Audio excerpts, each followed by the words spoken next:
She was last seen locking the school doors after a PTA meeting, smiling, polite alone. By morning, her car was found abandoned by the riverbank, the door ajar and her purse untouched. At first, it looked like a suicide, but then came the note, the one that changed everything. Maple Hollow, North Carolina. Population, 3,872. The kind of place where folks wave from their porches, and the high school football team is the heartbeat of Friday nights. Claire Woolridge was, in every sense of the word, beloved. 42, a widow of 5 years, and the only guidance counselor at Maple Hollow High School. She had soft eyes, a no-nonsense haircut, and a reputation for listening better than most therapists.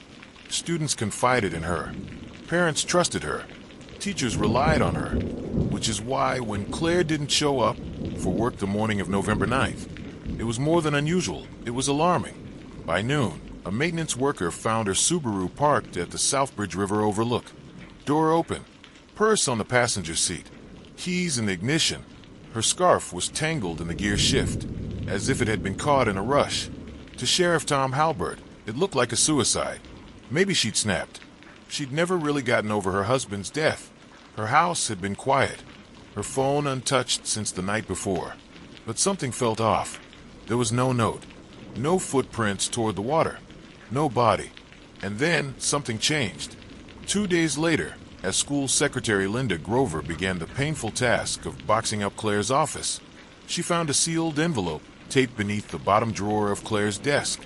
It read, "If anything happens to me, look into Jeremy Fulton." Jeremy Fulton was a senior, quiet, reclusive, known for wearing hoodies year-round and sketching disturbing images in the margins of his notebooks.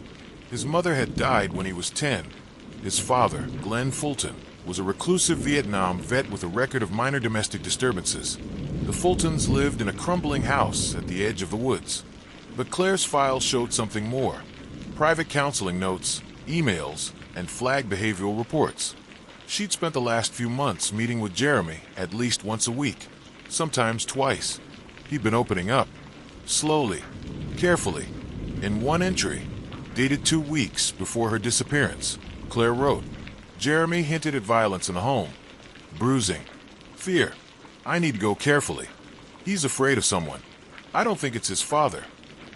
Sheriff Halbert called in the SBI, State Bureau of Investigation, once the note surfaced. Investigators started combing through Claire's computer, personal records, and school communications. At first, all eyes were on Jeremy. He told detectives he had no idea what happened to Claire. Said he hadn't seen her since their last session, which had ended, according to him. Weird. She'd been anxious. Told him not to talk to anyone about their last conversation. But he wouldn't, or couldn't, say what that conversation was about. Meanwhile, neighbors near the Southbridge overlook reported seeing a dark-colored pickup truck idling near the edge around 10:30 p.m. that night. Claire drove a sedan. Jeremy didn't drive at all, but someone else did. Glenn Fulton, Jeremy's father, and he owned a beat-up Dodge Ram. For a while, everything pointed to Glenn. He had a violent temper and a paranoid streak, but his alibi checked out. He was at the VFW hall playing cards with 4 other vets that night. Surveillance confirmed it. Investigators hit a wall, until a break came from an unexpected source, Jeremy's sketchbook. Hidden beneath disturbing, horror-style drawings were layered images, faces, settings, scenes, drawn repeatedly. One recurring figure was unmistakably Claire. Another was a woman who looked exactly like Claire, but younger. Investigators tracked down a local mental health counselor who had once treated Jeremy off the record. She revealed something stunning. Jeremy believed he had an older sister, one who had disappeared from the household when he was 7. His father claimed she ran off, but the details were always fuzzy. Claire had begun investigating this missing sister. She believed Jeremy might have witnessed a crime in childhood, something buried deep. The case turned on its head when a forensics team re-examined Claire's home and discovered her laptop's hard drive, hidden inside the dishwasher, wrapped in aluminum foil.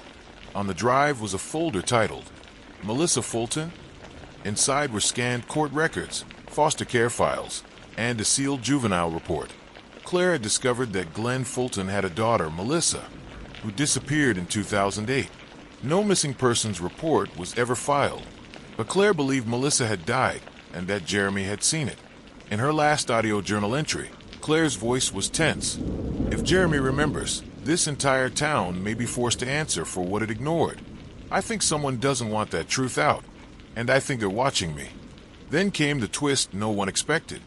DNA found on Claire's scarf, discovered weeks later deep in the woods near the river, matched someone in the system, not Glenn. It was Principal Martin Keene. Keene, 58, had been principal for 23 years, a model educator, community figure. But Claire's files contained emails she'd never sent, drafts, saved but unsent, accusing Keene of deliberately blocking reports of abuse, including one submitted by Claire in 2008 regarding Jeremy's sister. Keene, it turns out, was Melissa Fulton's godfather and had quietly helped Glenn cover up her disappearance. The motive? Keene was trying to protect the reputation of the school and, by extension, himself. Claire had discovered everything and planned to go public. Keene panicked. That night after the PTA meeting, he offered to give her a ride, claiming to have information. Instead, he drove her to the river bluff, confronted her, and in a rage, shoved her. She hit her head. He left her there, alive barely, and drove away. She died hours later, alone. Keene was arrested and charged with second-degree murder and obstruction of justice. The school board was rocked. Parents protested. Claire's sister Rachel pushed for a full audit of past abuse claims. 6 more were uncovered. At least 2 teachers had quietly resigned over the years, leaving behind questions no one had asked. Jeremy? He was placed with a distant cousin. He still doesn't speak often, but he draws. And now, for the first time in years, his sketches show faces with open eyes, not hollow ones. In Maple Hollow, a town that prided itself on knowing everyone's business, the truth lay buried for years beneath guilt, silence, and the belief that some things were better left alone. But Claire Woolridge believed in light, in listening, in pulling truth from the shadows. And though the river tried to silence her, it couldn't wash away everything. Because sometimes justice comes not in the form of punishment, but in remembering and refusing to let go. This was Whispers by the River. Until next time, stay safe and stay curious.